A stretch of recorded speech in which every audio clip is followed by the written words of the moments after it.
Good morning everyone. No, gagawa si Ate Red ng pan, no? Dahil gagawa ko ng siopaw, gagawa din ako ng cinnamon bread at gagawa din ako ng donuts, no? So gagawa muna ako ng dough.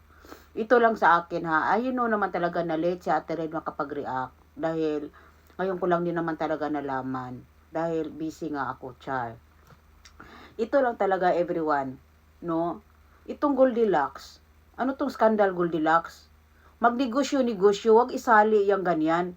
Dahil marami kaming mga pro Duterte gusto ang Goldilocks. Wag naman ganyan. No? Sino ba ang nag-ano dyan? Yung staff ba ninyo ang ayaw kay Tatay Digong o kayo ang ayaw ni Tatay Digong? Kung yung staff, tanggalin nyo na yan. Nakakasama yan sa negosyo. Wag naman ganyan. Paano na lang? Sali-sali kayo sa ganyan. Ha? Tanggi-tanggihan nyo yung order.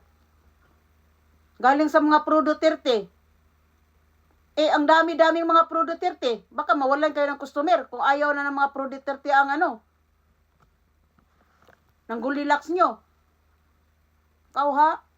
Parang naisipan ko tuloy gumawa ng kompetisyahan ko yung Goldilocks sa Pilipinas.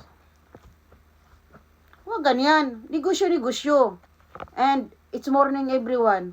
Actually, morning pa, malamig ang panahon. Pero, nung nakita ko ang balita about sa Goldilocks, parang nainis talaga ako dyan konti. Kasi, negosyante tayo eh. Be nice. Negosyo, walang personalan. Para kang hindi negosyante. Anyway, I don't want to judge you. Baka yung staff mo, tanggalin mo yan, kamalas yan.